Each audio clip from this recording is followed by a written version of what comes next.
नमस्कार दोस्तों, मैं हूं आपके साथ ऋषभ चौहान। बिहार के किशनगंज जिले में रात के लगभग 11 बजे के आसपास स्थानीय लोगों ने दारुल उमल चौक के पास एक लड़की को देखा जिसके कपड़े अस्त व्यस्त थे और चेहरे पर ऐसा डर साफ दिखाई दे रहा था जैसे वो किसी बड़े खतरे से भाग कर आई हो। वो सड़क किनारे लड़खड़ाती हुई पहुंची, उसके हाथ कांप रहे थे और उसकी आंखों में सिर्फ एक सवाल था, क्या अब मैं सुरक्षित हूं? जब कुछ लोगों ने उसे रोका तो उन्होंने उससे पूछना शुरू किया, तुम यहाँ कैसे आई हो? तुम्हारे परिवार वाले कौन हैं?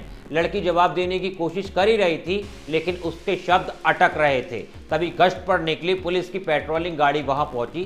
पुलिस ने भीड़ को अलग किया और लड़की से पूछताछ शुरू की। जो कहानी सामने आई उसने वहां मौजूद हर व्यक्ति के मन में डर और गुस्से को पैदा कर दिया। लड़की ने पुलिस को बताया कि वो मध्य प्रदेश की रहने वाली है। परिवार बेहद गरीब था, पिता मजदूरी करते थे और किसी तरह घर का खर्चा चल पाता था, लेकिन वो पढ़ाई में अच्छी थी और आगे पढ़ना चाहती थी। उसके माता पिता आर्थिक हालात को देखते हुए जबरदस्ती उसकी शादी करवाना चाहते थे। लड़की ने इस मजबूरी को अपनी हार नहीं बनने दिया, उसने पढ़ने का रास्ता चुना। इसी दौरान उसे सोशल मीडिया और कुछ लोगों से खान सर के बारे में पता चला।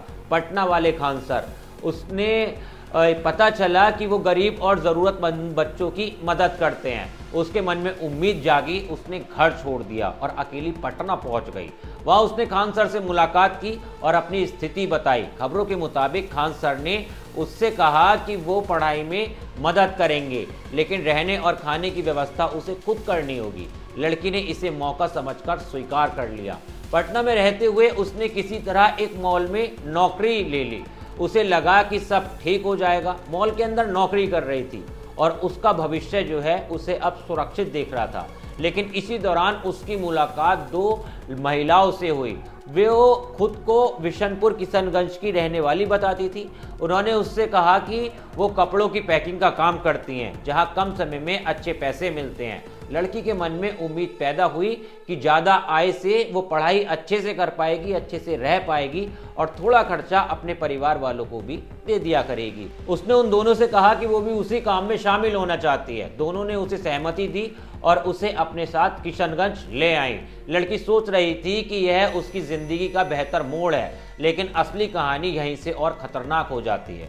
किशनगंज पहुंचने के बाद लड़की को काम नहीं दिया गया। खबरों के मुताबिक उसे बिशनपुर रेड लाइट एरिया में भेज दिया गया। वहां उसे एक कमरे में बंद कर दिया गया और अगले दिनों में उसके साथ जो हुआ किसी भी इंसान की आत्मा हिल जाएगी।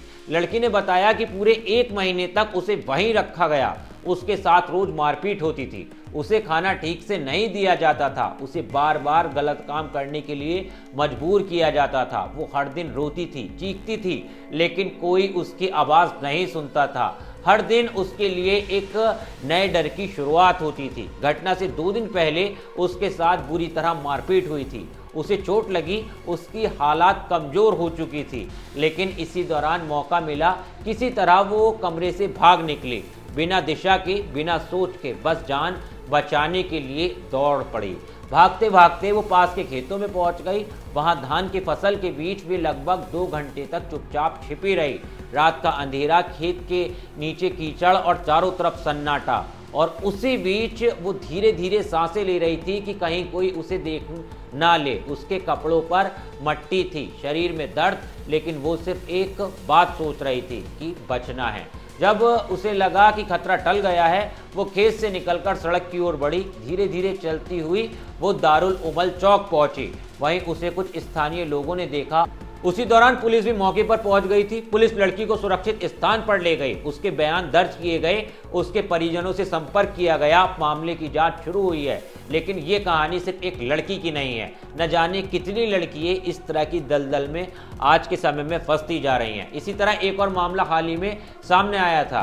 असम की 2 बहनें अपने पिता के कैंसर इलाज के लिए रेलवे स्टेशन के बाहर भीख मांगती थीं। इसी तरह एक और मामला सामने आया था। असम की 2 बहनें अपने पिता के कैंसर इलाज के लिए रेलवे स्टेशन के बाहर भीख मांगती थीं।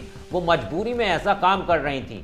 तभी उनकी मुलाकात एक महिला से हुई जिसने उसे नौकरी और रहने की जगह देने का वादा किया था। दोनों बहनें उस महिला पर भरोसा करके उसके साथ चली गईं।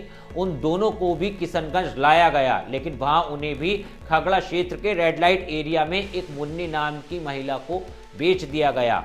वहां उन्हें जबरदस्ती देह व्यापार में धकेला गया। लेकिन एक रात उनमें से एक बहन भाग निकली। वो पास के पासवान टोल प्लाजा पर पहुंची। वहां लोगों ने उसे देखा, पुलिस को बुलाया और उसका बयान दर्ज हुआ। अब पुलिस उसकी दूसरी बहन की तलाश कर रही है। इन दोनों घटनाओं में एक ही बात साफ दिखती है, गरीबी और मजबूरी। सपने देखने वाली लड़कियां जो सिर्फ पढ़ना चाहती थीं, जिनका मन साफ था, उन्हें धोखा और हिंसा की अंधेरी दुनिया में फेंक दिया गया। ये सोचकर भय होता है कि ये घटनाएं इसलिए सामने आई हैं क्योंकि लड़कियां किसी तरह भाग निकली। लेकिन उन लड़कियों का क्या जो कभी बच नहीं पाती? क्या वे भी सिर्फ एक आंकड़े बनकर रह जाती हैं? हम साल 2025 में खड़े हैं, विकास की बातें की जाती हैं, लेकिन इन कहानियों को देखकर सवाल उठता है, क्या हम इन आवाज़ों को सुनने के लिए तैयार हैं?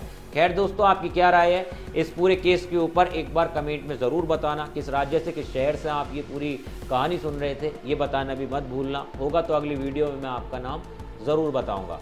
और हाँ दोस्तों, इसी तरह की क्राइम स्टोरीज़ के लिए मेरे चैनल को सब्सक्राइब करना भी मत भूलना। मिलता हूँ आपसे किसी और वीडियो में, तब तक के लिए धन्यवाद। जय हिंद।